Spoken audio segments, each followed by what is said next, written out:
महाराज जी daily life में हम जो भी काम करते हैं, जैसे चलते हैं, सोते हैं, खाना खाते हैं, तो इसमें कुछ ना कुछ हम लोग को पाप लगता है। और घर में जो भी काम करो तो मम्मी कहती रहती है, यार ये मत करो, इसमें तुम्हें ऐसे पाप लग जाएगा, ये हो जाएगा। उसके बाद हम लोग मंदिर आते हैं, पूजन करते हैं, उसमें कुछ गलती हो जाती है तो उसमें भी पाप लगता है, पाप ही पाप लगता रहता है। तो ऐसा हम लोग क्या करें कि कम कार्य करके अधिक पुण्य कमा सकें? बहुत बढ़िया बेटा, उसमें बहुत प्रासंगिक है कि ऐसे तो हम जी ही नहीं पाएंगे।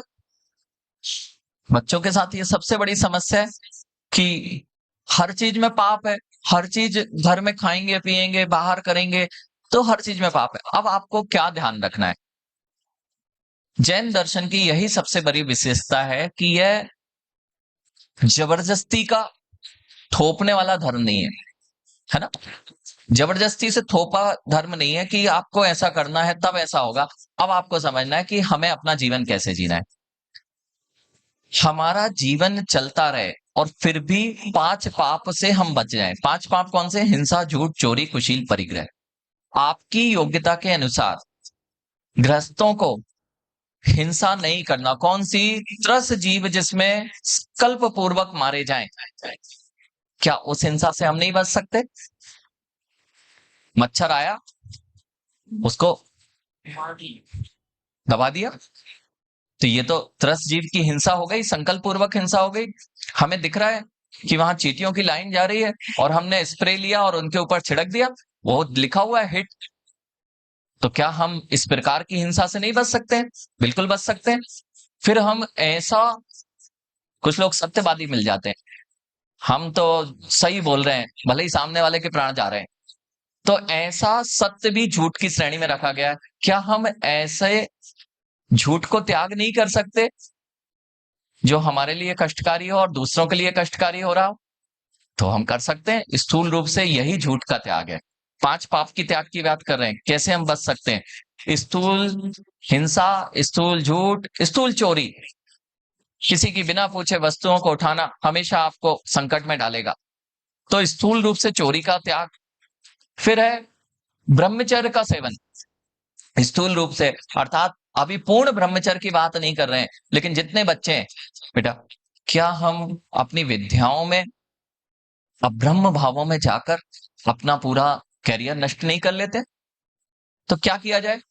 तो जब तक शादी आदि नहीं होना है तब तक ब्रह्म भावों से रहना, तो ब्रह्मचर्य को धारण कर सकते हैं और शादी के पश्चात भी अपने सदार संतोष व्रत को धारण करें। तो आप जो पाप की प्रक्रिया जो स्थूल रूप से चल रही थी उससे बच जाएंगे। और परिग्रह,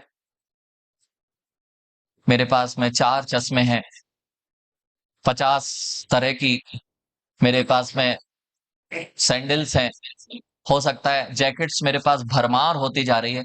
कम से कम ऐसा कर सकते हो कि हम 50 के ऊपर आएगा ना, तो जैसे ही 50 के ऊपर होगी 1-2 त्याग कर देंगे। ये कर लिया तो आप 5 पाप से बच सकते हैं। ठीक है।